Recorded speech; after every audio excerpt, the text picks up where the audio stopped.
Garden of the Gods by Gerald Durrell. Chapter 1. Dogs, Dormice, and Disorder. That summer was a particularly rich one. It seemed as if the sun had drawn up a special bounty from the island, for never had we had such an abundance of fruit and flowers. Never had the sea been so warm and filled with fish. Never had so many birds reared their young, or butterflies and other insects hatched and shimmered across the countryside. Watermelons, their flesh as crisp and cool as pink snow, were formidable botanical cannonballs, each one big enough and heavy enough to obliterate a city. Peaches, as orange or pink as a harvest moon, loomed huge in the trees, their thick velvety pelts swollen with sweet juice. The green and black figs burst with the pressure of their sap, and in the pink splits the gold-green rose beetles sat dazed by the rich, never-ending largesse. Trees had been groaning with the weight of cherries, so that the orchards looked as though some great dragon had been slain among the trees, bespattering the leaves with scarlet and wine-red drops of blood. The maize cobs were as long as your arm, and as you bit into the canary-yellow mosaic of seeds, the white milky juice burst into your mouth. And in the trees, swelling and fattening themselves for autumn, were the jade-green almonds and walnuts, and olives, smoothly shaped, bright and shining as birds' eggs, strung among the leaves. Naturally, with the island thus aburst with life, my collecting activities redoubled. As well as my regular weekly afternoon spent with Theodore, I now undertook much more daring and comprehensive expeditions than I had been able to before, for now I had acquired a donkey. This beast, Sally by name, had been a birthday present, and as a means of covering long distances and carrying a lot of equipment, I found her an invaluable, if stubborn, companion. To offset her stubbornness, she had one great virtue. She was, like all donkeys, endlessly patient. She would gaze happily into space while I watched some creature or other, or else would simply fall into a donkey doze, that happy, trance-like state that donkeys can attain when, with half-closed eyes, they appear to be dreaming of some nirvana, and become impervious to shouts, threats, or even whacks with sticks. The dogs, after a short period of patience, would start to yawn and sigh and scratch, and show by many small signs that they felt we devoted enough time to a spider, or whatever it was, and we should move on. Sally, however, once she was in her doze, gave the impression that she would happily stay there for several days, if the necessity arose. One day a peasant friend of mine, a man who had obtained a number of specimens for me and who was a careful observer, informed me that there were 2 huge birds hanging about in a rocky valley some 5 miles north of the villa. He thought that they must be nesting there. From his description they could only be eagles or vultures, and I was most anxious to try to get some young of either of those birds. My birds of prey collection now numbered 3 species of owl, a sparrowhawk, a merlin, and a kestrel, so I felt the addition of an eagle or vulture would round it off. Needless to say, I did not vouchsafe my ambition to the family, as already the meat bill for my animals was astronomical. Apart from this, I could imagine Larry's reaction to the suggestion of a vulture being inserted into the house. When acquiring new pets, I always found it wiser to face him with a fait accompli, for once the animals were introduced to the villa, I could generally count on Mother and Margot being on my side. I prepared for my expedition with great care, making up loads of food for myself and the dogs, a good supply of gasosa, as well as the normal complement of collecting tins and boxes, my butterfly net, and a large bag to put my eagle or vulture in. I also took Leslie's binoculars. They were of a higher magnification than my own. He, luckily, was not around for me to ask, but I felt sure he would have happily lent them to me had he been at home. Having checked my equipment for the last time to make sure nothing was missing, I proceeded to festoon Sally with the various items. She was in a singularly sullen and recalcitrant mood, even by donkey standards, and annoyed me by deliberately treading on my foot, and then giving me a sharp nip on the buttock when I bent down to pick up my fallen butterfly net. She took grave offence at the clout I gave her for this misbehaviour, so we started this expedition barely on speaking terms. Coldly, I fixed her straw hat over her furry lily-shaped ears, whistled to the dogs, and set off. Although it was still early, the sun was hot and the sky clear, burning blue like the blue you get by scattering salt on a fire, blurred at the edges with heat haze. To begin with, we made our way along the road, thick with white dust, as clinging as pollen, and we passed many of my peasant friends on their donkeys, going to market or down to the fields to work. This inevitably held up the progress of the expedition, for good manners required that I passed the time of day with each one. In Corfu one must always gossip for the right length of time, and perhaps accept a crust of bread, some dry watermelon seeds, or a bunch of grapes as a sign of love and affection. So when it was time to turn off the hot dusty road and start climbing through the cool olive groves, I was laden with a variety of edible commodities, the largest of which was a watermelon, a generous present pressed upon me by Mama Agathy, a friend of mine whom I had not seen for a week, an unconscionable length of time, during which she had presumed I had been without food. The olive groves were dark with shadows and as cool as a well after the glare of the road. The dogs went ahead as usual, foraging around the great pitted olive bowls, and occasionally, maddened by their audacity, chasing skimming swallows, barking vociferously.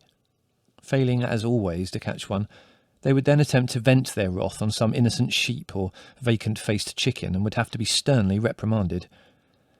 Sally, her previous sulkiness forgotten, stepped out at a good pace, one ear pricked forward and the other one backwards, so that she could listen to my singing and comments on the passing scene.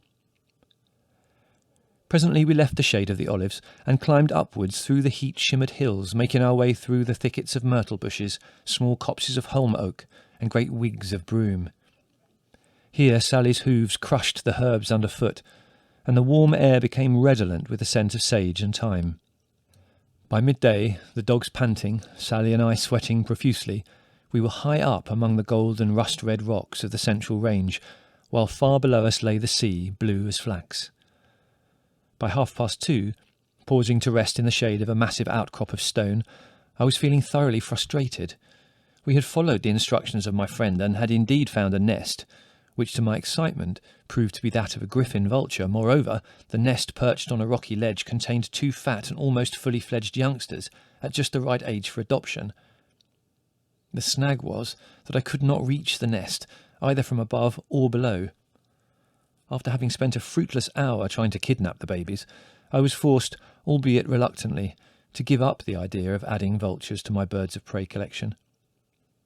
We moved down the mountainside and stopped to rest and eat in the shade.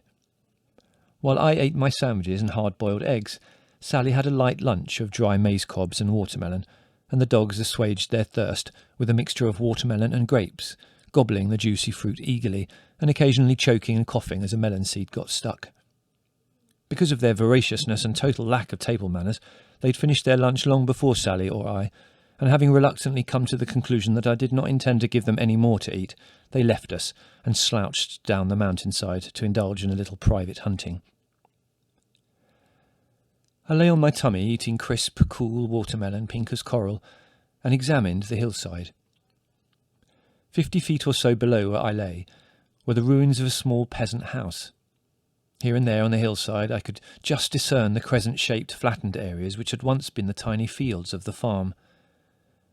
Eventually it must have become obvious that the impoverished soil would no longer support maize or vegetables on the pocket-handkerchief fields, and so the owner had moved away. The house had tumbled down and the fields become overrun with weeds and myrtle.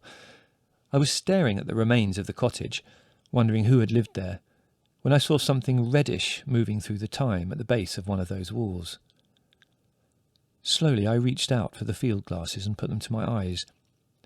The tumbled mass of rocks at the base of the wall sprang into clear view, but for a moment I could not see what it was that had attracted my attention. Then, to my astonishment, from behind a clump of thyme appeared a lithe, tiny animal, as red as an autumn leaf. It was a weasel, and to judge by its behaviour, a young and rather innocent one. It was the first weasel I had seen on Corfu, and I was enchanted by it. It peered about with a slightly bemused air, and then stood up on its hind legs and sniffed the air vigorously. Apparently not smelling anything edible, it sat down and had an intensive and, from the look of it, very satisfying scratch. Then it suddenly broke off from its toilet and carefully stalked and attempted to capture a vivid canary-yellow brimstone butterfly. The insect, however, slipped out from under its jaws and flipped away, leaving the weasel snapping at thin air and looking slightly foolish. It sat up on its hind legs once more to see where its quarry had gone, and overbalancing almost fell off the stone on which it was sitting. I watched it, entranced by its diminutive size, its rich colouring and its air of innocence. I wanted above all things to catch it and take it home with me to add to my menagerie, but I knew this would be difficult. While I was musing on the best method of achieving this result, a drama unfolded in the ruined cottage below. I saw a shadow, like a Maltese cross, slide over the low scrub, and a sparrowhawk appeared, flying low and fast towards the weasel, who was sitting up on his stone, sniffing the air and apparently unaware of his danger. I was just wondering whether to shout or clap my hands to warn him when he saw the hawk. With an incredible turn of speed he turned, leapt gracefully onto the ruined wall and disappeared into a crack between two stones that I would have thought would not have allowed the passage of a slow worm, let alone a mammal the size of a weasel. It was like a conjuring trick. 1 minute he'd been sitting on his rock, the next he vanished into the wall like a drop of rainwater. The sparrowhawk checked with fanned tail and hovered briefly, obviously hoping the weasel would reappear. After a moment or so it got bored and slid off down the mountainside in search of less wary game. After a short time, the weasel poked his little face out of the crack. Seeing the coast was clear, he emerged cautiously. Then he made his way along the wall, and as though his recent escape into the crack had given him the idea, he proceeded to investigate and disappear into every nook and cranny that existed between the stones. As I watched him, I was wondering how to make my way down the hill so as to throw my shirt over him before he was aware of my presence. In view of his expert vanishing trick when faced with the hawk, it was obviously not going to be easy.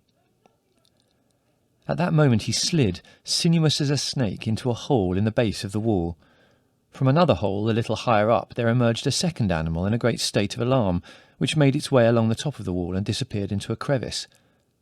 I was greatly excited, for even with the brief glimpse I'd got of it, I recognised it as a creature that I had tried for many months to track down and capture, a garden dormouse, probably one of the most attractive of the European rodents. It was about half the size of a full-grown rat, with cinnamon-coloured fur, brilliant white underparts, a long furry tail ending in a brush of black and white hair, and a black mask of fur beneath the ears, running across the eyes, and making it look ridiculously as though it was wearing an old-fashioned mask of the sort that burglars were reputed to indulge in. I was now in something of a quandary, for now below me there were two animals I dearly wanted to possess, one hotly pursuing the other, and both of them exceedingly wary. If my attack was not well planned, I stood a good chance of losing both animals. I decided to tackle the weasel first, as he was the more mobile of the two, and I felt that the dormouse would not move from its new hole if undisturbed. On reflection, I decided that my butterfly net was a more suitable instrument than my shirt. So, armed with it, I made my way down the hillside with the utmost caution, freezing immobile every time the weasel appeared out of the hole and looked around. Eventually I got within a few feet of the wall without being detected. I tightened my grip on the long handle of my net and waited for the weasel to come out from the depths of the hole he was now investigating. When he did emerge, he did so with such suddenness that I was unprepared. He sat up on his hind legs and stared at me with an interest untinged by alarm. I was just about to take a swipe at him with my net when, crashing through the bushes, tongues lolling, tails wagging, came the three dogs, as vociferously pleased to see me as if we'd been separated for months. The weasel vanished. 1 minute he was sitting there, frozen with horror at this avalanche of dogs. The next he was gone. Bitterly I cursed the dogs and banished them to the higher reaches of the mountain, where they went to lie in the shade, hurt and puzzled at my bad temper. Then I set about trying to capture the dormouse. Over the years the mortar between the stones had grown frail, and heavy winter rains had washed it away, so that now, to all intents and purposes, the remains of the house was a series of dry stone walls.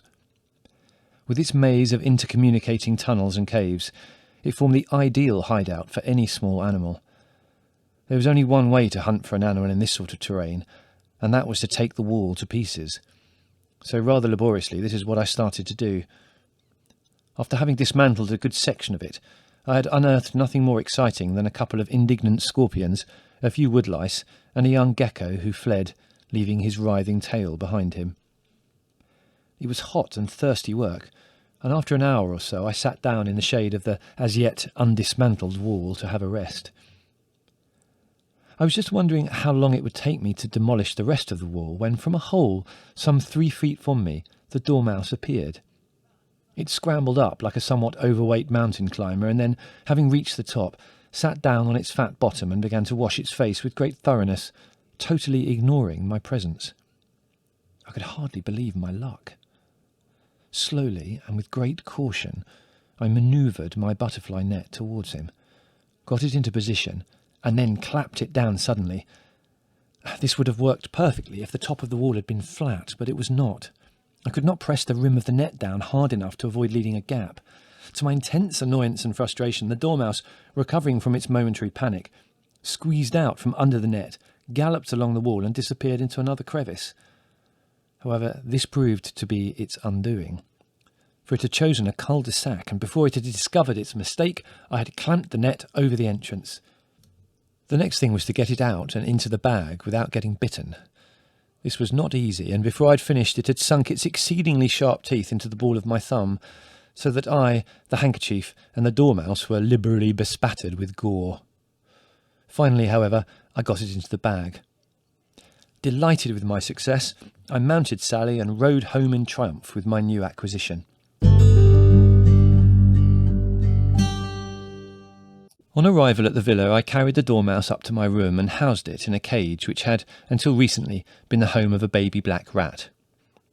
This rat had met an unfortunate end in the claws of my Scops owl Ulysses, who was of the opinion that all rodents had been created by beneficent providence in order to fill his stomach. I therefore made quite sure that my precious dormouse could not escape and meet a similar fate. Once it was in the cage, I was able to examine it more closely.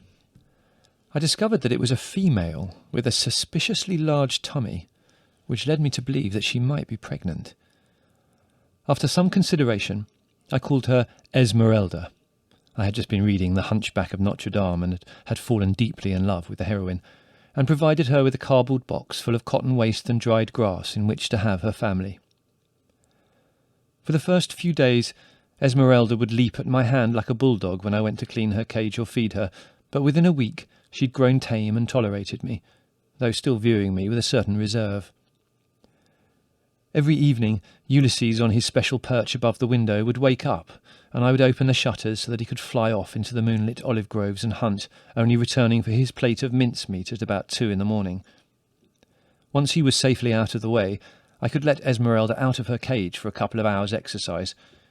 She proved to be an enchanting creature, with enormous grace in spite of her rotundity, and would take prodigious and breathtaking leaps from the cupboard onto the bed, where she bounced as if it were a trampoline, and from the bed to the bookcase or table, using her long tail with its bushy end as a balancing rod.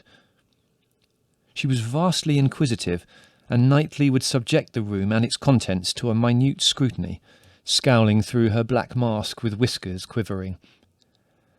I discovered that she had a consuming passion for large brown grasshoppers, and she would often come and sit on my bare chest as I lay in bed and scrunch these delicacies. The result was that my bed always seemed to contain a prickly layer of wing cases, bits of leg, and chunks of horny thorax, for she was a greedy and not particularly well-mannered feeder. Then came the exciting evening when, after Ulysses had floated on silent wings into the olive groves and commenced to call toink, toink, after the manner of his kind, I opened the cage door to find that she would not come out, but lurked inside the cardboard box and made angry chittering noises at me. When I tried to investigate her bedroom, she fastened onto my finger like a tiger, and I had great difficulty in getting her to let go. Eventually I managed to get her off, and, holding her firmly by the scruff of the neck, investigated the box. I found there, to my infinite delight, 8 babies, each the size of a hazelnut and as pink as a cyclamen bud. Delighted with Esmeralda's happy event, I showered her with grasshoppers, melon seeds, grapes, and other delicacies of which I knew she was particularly fond, and followed the progress of the babies with breathless interest. Gradually the babies developed. Their eyes opened and their fur grew. Within a short time the more powerful and adventurous of them would climb laboriously out of their cardboard nursery and wobble about on the floor of the cage when Esmeralda was not looking. This filled her with alarm, and she would pick the errant baby up in her mouth, and uttering peevish growling noises, transfer it to the safety of the bedroom. This was all very well with 1 or 2, But as soon as all 8 babies reached the inquisitive stage, it was impossible for her to control them, and so she had to let them wander at will. They started to follow her out of the cage, and it was then that I discovered that dormice, like shrews, have a habit of caravanning.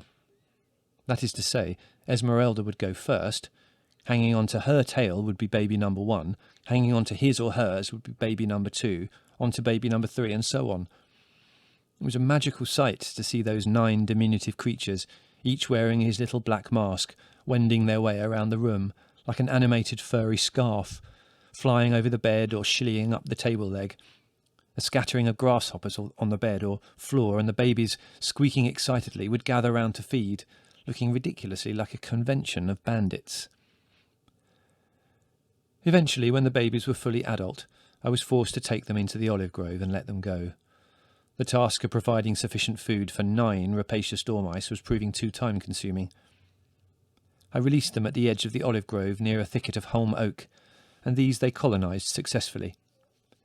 In the evenings, when the sun was setting and the sky was getting as green as a leaf striped with sunset clouds, I used to go down and watch the little masked dormice flitting through the branches with a ballerina-like grace, chittering and squeaking to each other as they pursued moths or fireflies or other delicacies through the shadowy branches.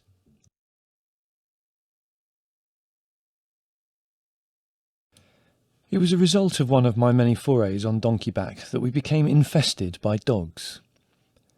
We'd been up in the hills where I'd been endeavouring to catch some agamas on the glittering gypsum cliffs.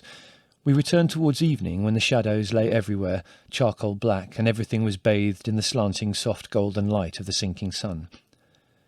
We were hot and tired, hungry and thirsty, for we had long since eaten and drunk everything that we'd brought with us. The last vineyard we had passed had only yielded some bunches of very black wine grapes whose sharp vinegariness had made the dogs curl back their lips and screw up their eyes, and had left me feeling hungrier and thirstier than ever. I decided that as leader of the expedition, it was up to me to provide sustenance for the rest of the crew. I reined in and thought about the problem. We were equidistant between 3 sources of food. There was the shepherd, old Yanni, who I knew would give us cheese and bread, but his wife would probably be still in the fields, and Yanni himself might not have returned from grazing his goat flock. There was Agatha, who lived alone in a tiny tumble-down cottage, but she was so poor that I felt guilty at accepting anything from her, and in fact always made a point of sharing my food with her when I was around that way. Finally there was sweet and gentle Mama Condos, a widow of some 80 summers, who lived with her 3 unmarried and, as far as I could see, unmarriageable daughters on an untidy but prosperous farm in a valley to the south. They were quite well off by peasant standards, owning, apart from 5 or 6 acres of olives and agricultural land, 2 donkeys, 4 sheep and a cow. They were what one might call the landed gentry of the area, and so I decided that the honour of revictualling my expedition would fall to them. The 3 inordinately fat, ill-favoured but good-natured girls had just returned from working in the fields, and were gathered around the small well, bright and shrill as parrots, washing their fat, hairy brown legs. Mama Condos herself, like a diminutive clockwork toy, was trotting to and fro, scattering maize for the squawking tousled flock of chickens. There was nothing straight about Mama Condos. Her diminutive body was bent like a sickle blade. Her legs were bowed with years of carrying heavy loads on her head. Her arms and hands permanently bent from picking things up. Even her upper and lower lips curved inwards over her toothless gums, and her snow-white dandelion-seed eyebrows curved over her black eyes, blue-rimmed, which in their turn were guarded on each side by a fence of curved wrinkles in a skin as delicate as a baby mushroom's. The daughters, on seeing me, gave shrill cries of joy and gathered around me like benign shire horses, clasping me to their mammoth bosoms and kissing me, exuding affection, sweat, and garlic in equal quantities. Mama Condos, a small bent David among these aromatic Goliaths, beat them aside, shouting shrilly, "Give him to me, my golden one, my heart, my love, give him to me." She clasped me to her, and covered my face with bruising kisses, for her gums were as hard as a tortoise's mouth. At length, after I had been thoroughly kissed and patted and pinched all over to make sure I was real, I was allowed to sit down and offer some explanations as to why I had deserted them for so long. Did I not realise that it was a whole week since I had visited them? How could my love be so cruel, so tardy, so ephemeral? Still, since I was here at last, would I like some food? I said yes, I would love some, and some for Sally as well. The dogs, more ill-mannered, had helped themselves. Whittle and Puke had torn sweet white grapes off the vine that trailed over part of the house, and were gulping them down greedily, while Roger, who appeared to be more thirsty than hungry, had gone beneath the fig and almond trees and had disembowelled a watermelon. He was laying with his nose stuck into its cool pink interior, his eyes closed in ecstasy, sucking the sweet icy juice through his teeth. Immediately Sally was given 3 cobs of ripe corn to chew on and a bucket of water to slake her thirst, while I was presented with a mammoth sweet potato, its skin black and deliciously charcoaly from the fire, its sweet flesh beautifully soggy, a bowl of almonds, some figs, 2 enormous peaches, a hunk of yellow bread, olive oil and garlic. Once I'd engulfed this provender and thus taken the edge off my hunger, I could concentrate on exchanging gossip. Peppy had fallen out of an olive tree and broken his arm, silly boy. Leonora was going to have another baby to replace the one that died. Yanni, no, not that Yanni, the Yanni over on the other side of the hill, had quarrelled with Tacky over the price of a donkey, and Tacky had got so angry he'd fired his shotgun at the side of Yanni's house, only it had been a very dark night, and Tacky was drunk, and it had turned out to be Spiro's house, so now none of them were speaking. For some time we discussed the foibles and dissected the characters of our fellow men with great relish, and then I noticed that Lulu was missing from the scene. Lulu was Mama Kondo's dog, a lean and long-legged bitch with huge soulful eyes and long floppy ears like a spaniel. Like all peasant dogs, she was gaunt and scabby, her ribs sticking out like the strings of a harp, but she was an endearing creature and I was fond of her. Normally she was one of the first to greet me, but now she was nowhere to be seen. Had anything happened to her, I asked. "Puppies," said Mama Kondos. "Po, 11, would you believe it?" They had tied Lulu up to an olive tree near the house when the birth had become imminent, and she'd crawled into the depths of the tree trunk to have her young. After she'd greeted me with enthusiasm, she watched with interest as I crawled into the olive tree on hands and knees and extracted the puppies to look at. As always, I was amazed that such scrawny, half-starved mothers could produce such plump, powerful puppies, with squashed, belligerent faces and loud seagull voices. They were, as usual, in a wide variety of colours, black and white and tan, silver and bluish-grey, all black and all white. Any litter of Corfu puppies displays such a wide variety of colour schemes that to settle the question of paternity is virtually impossible. I sat with the mewling patchwork of puppies in my lap, and told Lulu how clever she was. She wagged her tail furiously. "Clever, huh?" said Mama Kondos sourly. 11 puppies isn't clever, it's wanton. We shall have to get rid of all but one." I was well aware that Lulu could not possibly be allowed to keep her full complement of puppies, and, in fact, she was lucky they were going to leave her with one. I felt I might be of use. I said that I felt sure that my mother would not only be delighted at the thought of having a puppy, but would be overwhelmed with gratitude to the Kondos family and Lulu for providing her with one. I therefore, after much thought, chose the one I liked best, a slug-fat, screaming little male who was black, white and grey, with bright corn-coloured eyebrows and feet. I asked them to save this one for me until he was old enough to leave Lulu. In the meantime, I would appraise Mother of the exciting fact that we had acquired another dog, which would bring our complement up to 5, a nice round figure, I considered. To my astonishment, Mother was not a bit pleased with the suggested increase in our dog tribe. "No, dear," she said firmly, "we are not having another dog. 4 is quite enough. And what with all your owls and everything, it's costing a fortune in meat anyway. No, I'm afraid another dog is out of the question." In vain I argued that the puppy would be killed if we did not intervene. Mother remained firm. There was only one thing to be done. I had noticed in the past that Mother, faced with a hypothetical question like, "Would you like a nestful of baby redstarts?" would say no firmly and automatically. Faced, however, with the nestful of baby birds, she would inevitably waver and then say yes. Obviously there was only one thing to be done, and that was to show her the puppy. I was confident that she would never be able to resist his golden eyebrows and socks. I sent a message down to the Condoses asking if I could borrow the puppy to show Mother, and one of the fat daughters obligingly brought it up the next day. But when I unwrapped it from the cloth in which she'd brought it, I found to my annoyance that Mama Condos had sent the wrong puppy. I explained this to the daughter, who said that she could do nothing about it as she was on her way to the village. I'd better go and see her mother. She added that I'd better make haste, as Mama Condos had mentioned that she was intending to destroy the puppies that morning. Hastily I mounted Sally and galloped through the olive groves. When I reached the farm, I found Mama Condos sitting in the sun stringing garlic heads together into white knobbly plaits, while around her the chickens scratched and purred contentedly. After she'd embraced me, asked after the health of myself and the family, and given me a plate of green figs, I produced the puppy and explained my errand. "The wrong one?" she exclaimed, peering at the yelling puppy and prodding it with her forefinger. "The wrong one? How stupid of me! Pop, pop, pop, pop. I quite thought it was the one with white eyebrows you wanted." Had she, I inquired anxiously, destroyed the rest of the puppies?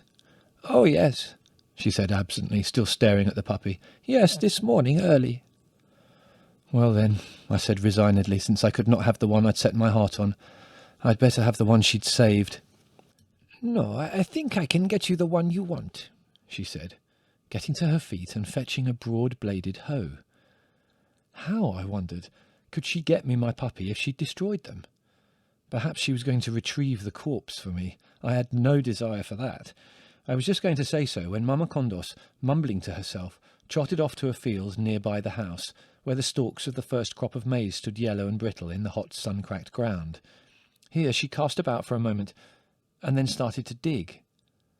With the second sweep of the hoe, she dug up 3 screaming puppies, their legs paddling frantically, eyes, ears, and pink mouths choked with earth. I was paralysed with horror. She checked the puppies she had dug up, found that they were not the one that I wanted, threw them to one side, and recommenced digging. It was only then that the full realisation of what Mama Condos had done swept over me. I felt as though a great scarlet bubble of hate burst in my chest and tears of rage poured down my cheeks. From my not uncomprehensive knowledge of Greek insults, I dragged up the worst in my vocabulary. Yelling these at Mama Condos, I pushed her out of the way so hard she sat down suddenly, bewildered, among the cornstalks. Still calling down the curses of every saint and deity I could think of, I seized the hoe and rapidly but carefully dug up the rest of the gasping puppies. Mama Condos was too astonished by my sudden change from calm to rage to say anything. She just sat there open-mouthed. I stuffed the puppies unceremoniously into my shirt, collected Lulu and the pup that had been left to her, and rode off on Sally, shouting curses over my shoulder at Mama Condos, who had now got to her feet and was running after me shouting, "But, Golden One, what's the matter? Why are you crying? You can have all the puppies. What's the matter?"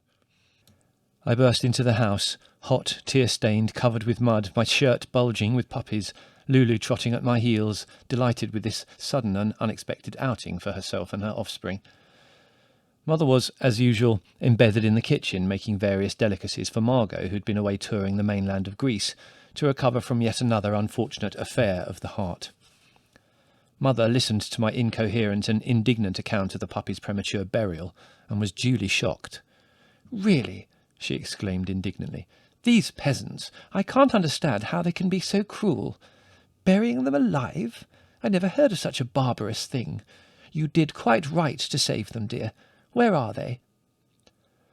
I ripped open my shirt as though committing hara-kiri, and a cascade of wriggling puppies fell out onto the kitchen table, where they started to grope their way blindly about, squeaking.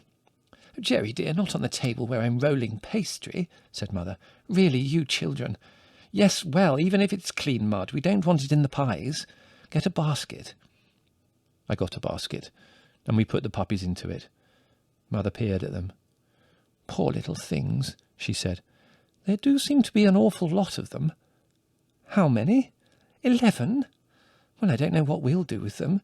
We can't have 11 dogs with the ones we've got." I said hastily that I had got it all worked out. As soon as the puppies were old enough, we would find homes for them. I added that Margot, who would be home by then, could help me, It would be an occupation for her and keep her mind off sex. "Jerry, dear," said Mother, aghast, "don't say things like that. Whoever told you that?" I explained that Larry had said that she needed her mind taken off sex, and so that I thought the puppy's arrival would achieve this happy result. "Well, you mustn't talk like that," said Mother. "Larry's got no business to say things like that. Margot's just a bit emotional, that's all. Sex has nothing to do with it. That's something quite different. Whatever would people think if they heard you? Now go and put the puppies somewhere safe." So I took the puppies to a convenient olive tree near the veranda, tied Lulu to it, and cleaned the puppies with a damp cloth. Lulu, deciding that baskets were very effete places in which to bring up puppies, immediately excavated a burrow between the friendly roots of the tree and carefully transferred her puppies to it one by one. To his annoyance, I spent more time cleaning up my special puppy than the others, and tried to think of a name for him. Finally, I decided to call him Lazarus. Laz, for short. I placed him carefully with his brothers and sisters, and went to change my mud and urine-stained shirt. I arrived at the lunch table in time to hear Mother telling Leslie and Larry about the puppies. "It's extraordinary," said Leslie. "I don't think they mean to be cruel, they just don't think. Look at the way they shove wounded birds into their game bags. So what happened? Did Jerry drown the puppies?" "No, he did not," said Mother indignantly. "He brought them here, of course." "Dear God," said Larry. "Not more dogs. We've got 4 already." "They're only puppies," said Mother. "Poor little things." "How many are there?" asked Leslie. 11, said Mother reluctantly. Larry put down his knife and fork and stared at her. 11, he repeated. 11. 11 puppies? You must be mad." "I keep telling you they're only puppies, tiny little things," said Mother, flustered, "and Lulu's very good with them." "Who the hell's Lulu?" asked Larry. "Their mother. She's a dear," said Mother. "So that's 12 bloody dogs." "Well, yes, I suppose it is," said Mother. "I hadn't really counted." "That's the trouble round here," snapped Larry. "Nobody counts. And before you know where you are, you're knee-deep in animals. It's like the bloody creation all over again, only worse. One owl turns into a battalion before you know where you are. Sex-mad pigeons, defying Mary Stopes in every room of the house. The place is so full of birds, it's like a bloody poulterer's shop. To say nothing of snakes and toads and enough small fry to keep Macbeth's witches in provender for years. And on top of that, you go and get 12 more dogs. It's a perfect example of the streak of lunacy that runs in this family." "Nonsense, Larry. You do exaggerate," said Mother. "Such a lot of fuss over a few puppies." "You call 11 puppies a few? The place will look like the Greek branch of Cruft's dog show, and they'll probably all turn out to be bitches and come into season simultaneously. Life will deteriorate into one long canine sexual orgy." "Oh, yes," said Mother, changing the subject. "You're not to go around saying Margot's sex-mad. People will get the wrong idea." "Well, she is," said Larry. "I see no reason to cover up the truth." "You know perfectly well what I mean," said Mother firmly. "I won't have you saying things like that. Margot's just romantic. There's a lot of difference." "Well, all I can say is," said Larry, "when all those bitches you've brought into the house come into season together, Margot is going to have a lot of competition." "Now, Larry, that's quite enough," said Mother. "Anyway, I don't think we ought to discuss sex at lunch." A few days after this, Margot returned from her travels, bronzed and well, and with her heart apparently healed. She talked incessantly about her trip, and gave us graphic thumbnail pictures of the people she had met, inevitably ending with, "And so I told them if they came to Corfu to come and see us." "I do hope you didn't invite everyone you met, Margot dear," said Mother, slightly alarmed. "No, of course not, Mother," said Margot impatiently, having just told us about a handsome Greek sailor and his 8 brothers to whom she'd issued this invitation. "I only asked the interesting ones. I would have thought you'd have been glad to have some interesting people around." "I get enough interesting people that Larry invites, thank you," said Mother acidly, "without you starting." "This trip has opened my eyes," concluded Margot dramatically. "I've realised that you're all simply stagnating here. You're becoming narrow-minded and insulated." "Well, I don't see that objecting to unexpected guests is being narrow-minded, dear, said Mother. After all, I'm the one that has to do the cooking. But they're not unexpected, explained Margot haughtily. I invited them. Well, yes, said Mother, obviously feeling that she was not making much headroom with this argument. I suppose if they write and let us know they're coming, we can manage. Of course they'll let us know, said Margot coldly. They're my friends. They wouldn't be so ill-mannered as to not let us know. As it happened, she was wrong.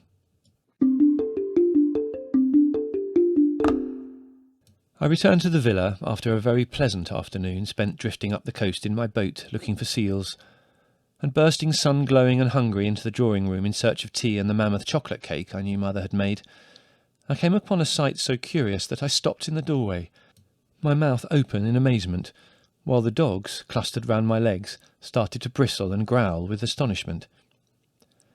Mother was seated on the floor, perched uncomfortably on a cushion, gingerly holding in one hand a piece of rope to which was attached a small, black, and excessively high-spirited ram. Sitting around Mother, cross-legged on cushions, were a fierce-looking old man in a tarbouche and 3 heavily veiled women. Also ranged on the floor were lemonade, tea, and plates of biscuits, sandwiches, and the chocolate cake. As I entered the room, the old man had leaned forwards, drawn a huge, heavily ornate dagger from his sash, and cut himself a large hunk of cake which he stuffed into his mouth, with every evidence of satisfaction. It looked rather like a scene out of the Arabian Nights. Mother cast me an anguished look. "Thank goodness you've come, dear," she said, struggling with the ram who'd gambolled into her lap by mistake. "These people don't speak English." I inquired who they were.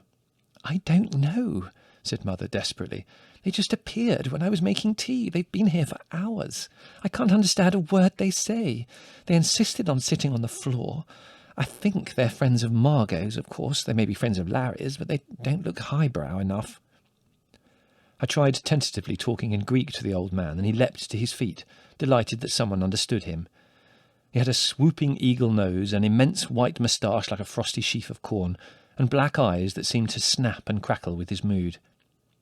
He was wearing a white tunic with a red sash in which his dagger reposed, enormous baggy pants, long white cotton socks, and red, upturned charoukias with immense pom-poms on the toes. "So I was the adorable signorina's brother, was I?" he roared excitedly, bits of chocolate cake trembling on his moustache as he talked. "What an honour to meet me." He clasped me to him and kissed me so fervently that the dogs, fearing for my life, all started barking. The ram, faced with 4 vociferous dogs, panicked. It ran round and round Mother, twisting the rope around her.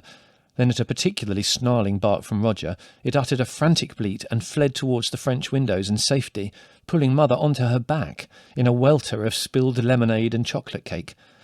Things became confused. Roger, under the impression that the old Turk was attacking both myself and Mother, launched an assault on the Turk's charoukias and got a firm grip on one of the pom-poms. The old boy aimed a kick at Roger with his free foot and promptly fell down. The 3 women were sitting absolutely still, cross-legged on their cushions, screaming loudly behind their yashmaks.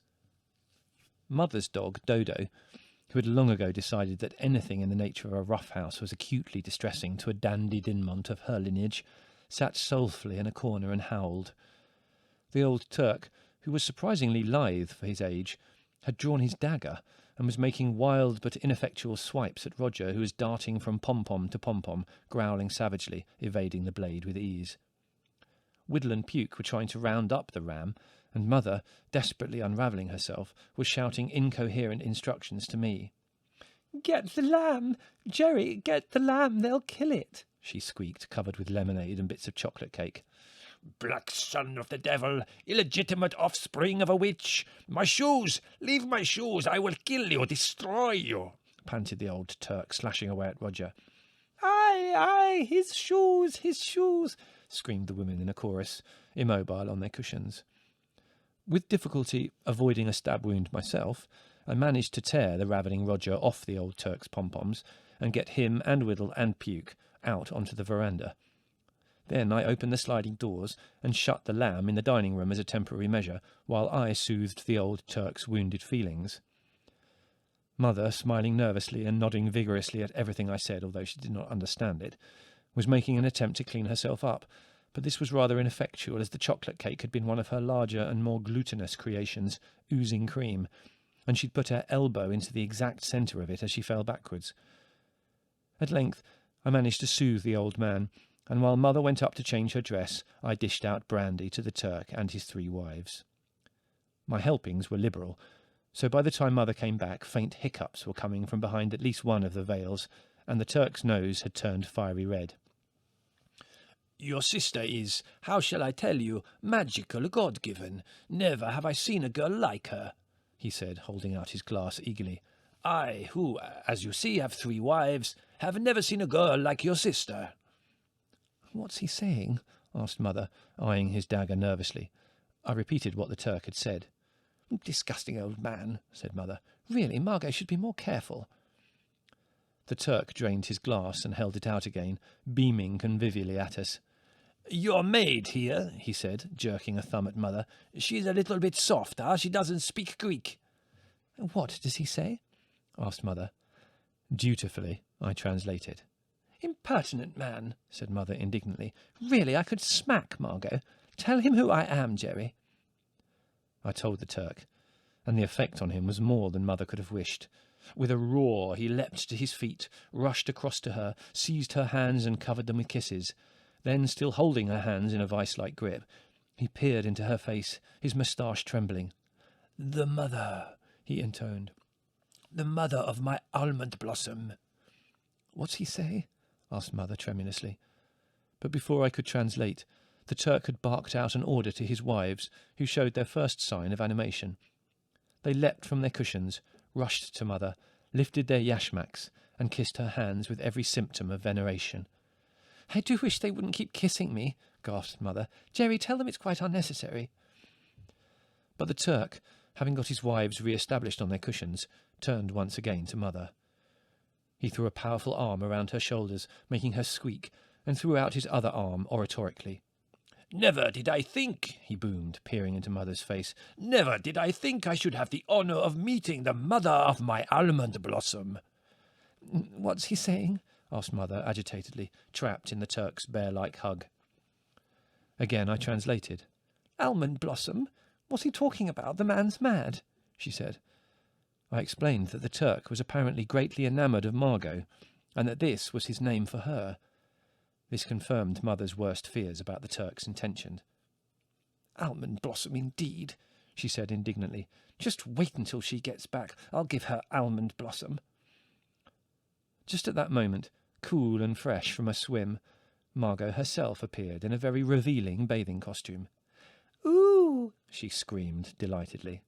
Mustafa, and Lena, and Maria, and Tilina. How lovely. The Turk rushed across to her and kissed her hands reverently, while his wives clustered around making muffled noises of pleasure. Mother, this is Mustafa, said Margot, glowing. We've already met, said Mother grimly, and he's ruined my new dress, or rather his lamb has. Go and put some clothes on. His lamb? Asked Margot, bewildered. What lamb? The lamb he brought for his almond blossom, as he calls you, said Mother accusingly. Oh, it's just a nickname, said Margot, colouring. He doesn't mean any harm. I know what these dirty old men are, said Mother ominously. Really, Margot, you should know better. The old Turk was listening to this exchange with quick glances from his bright eyes and a beatific smile on his face. However, I could see that my powers of translation would be stretched to their limit if Mother and Margot started arguing, so I opened the sliding doors and let the lamb in. He came in, pertly, prance-footed, black, and curly as a storm cloud. How dare you, said Mother. How dare you insult my friends? He's not a dirty old man. He's one of the cleanest old men I know. I don't care whether he's clean or not, said Mother, coming to the end of her patience. He can't stay here with all his women. I'm not cooking for a harem. It's wonderful to hear the mother and daughter talk together, the Turk confided to me. It's like the sound of sheep bells. You're beastly, said Margot. You're beastly. You don't want me to have any friends. You're narrow-minded and suburban. You can't call it suburban to object to 3 wives, said Mother indignantly. It reminds me, said the Turk, his eyes moist, of the singing of the nightingales in my valley. He can't help it if he's a Turk, shrilled Margot. He can't help it if he's got to have 3 wives. Any man can avoid having 3 wives if he puts his mind to it, said Mother firmly. I expect, said the Turk confidingly, Almond Blossom is telling her mother what a happy time we had in my valley, huh? You always try to repress me, said Margot. Everything I do is wrong.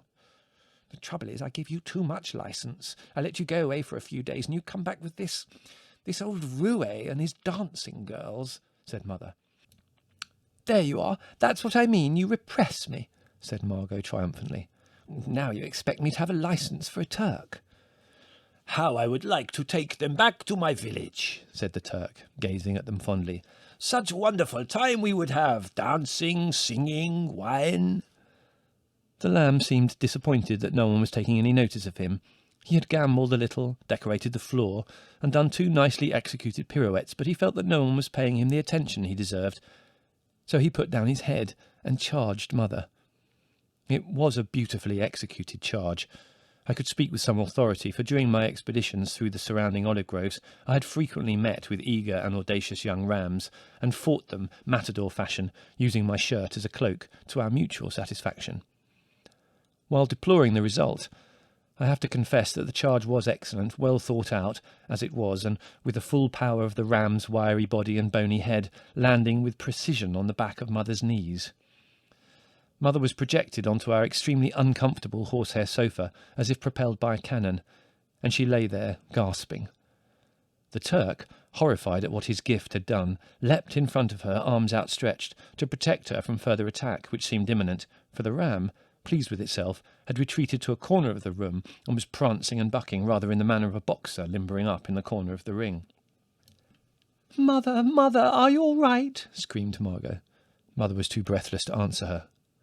Ah, you see, he has spirit like me, Almond Blossom, cried the Turk. Come on then, my brave one, come on. The ram accepted the invitation with speed and suddenness that took the Turk by surprise. It moved across the room in a black blur, its feet machine-gunning on the scrubbed boards, hit the Turk on his shins with a crack, and precipitated him onto the sofa with Mother, where he lay, uttering loud cries of rage and pain. I had been charged in the shins like that, and so I could sympathise. The Turk's 3 wives, aghast at their master's downfall, were standing immobile, uttering noises like 3 minarets at sundown. It was into this interesting situation that Larry and Leslie intruded. They stood riveted in the doorway, drinking in the scene with unbelieving eyes. There was I, pursuing a recalcitrant lamb around the room, Margot comforting 3 ululating ladies in veils, and Mother apparently rolling around on the sofa with an elderly Turk. Mother, don't you think you're getting a little old for this sort of thing? Larry asked with interest. By Jove, look at that marvellous dagger, said Leslie, eyeing the still writhing Turk with interest. Don't be stupid, Larry, said Mother angrily, massaging the backs of her legs. It's all Margot's Turk's fault. You can't trust Turks, said Leslie, still eyeing the dagger. Spiro says so. But what are you doing, rolling about with the Turk at this hour? Larry inquired. Practising to be Lady Hester Stanhope? Now, Larry, I've had quite enough of this afternoon. Stop making me angry. The sooner this man is out of here, the better I'll be pleased, said Mother. Kindly ask him to go. You can't. He's my Turk, squeaked Margot tearfully. You can't treat my Turk like that. I'm going upstairs to put some witch hazel on my bruises, said Mother, hobbling towards the door, and I want that man out of here by the time I come down. By the time she had returned, both Larry and Leslie had struck up a firm friendship with the Turk, and to Mother's annoyance, he and his wives stayed on for several hours, imbibing gallons of sweet tea and biscuits before we could finally manage to get them into a caracchino and back to town. Oh, thank heaven that's over, said Mother, limping towards the dining room for our evening meal. At least they're not staying here, and that's one mercy. But really, Margot, you should be careful who you invite. I'm sick of the way you criticise my friends, said Margot. He's a perfectly ordinary, harmless Turk. He would have made such a charming son-in-law, don't you think? Asked Larry. Margot could have called the first son Ali Baba, and the daughter Sesame. Don't joke like that, Larry dear, said Mother. I'm not joking, said Larry. The old boy told me his wives were getting a bit long in the tooth and that he'd rather fancied Margot as number 4. Larry, he didn't. Disgusting old brute, said Mother. It's a good thing he didn't say that to me. I'd have given him a piece of my mind. What did you say? He was rather put off when I told him what Margot's dowry was, said Larry. Dowry? What dowry? Asked Mother, mystified. 11 unweaned puppies, explained Larry.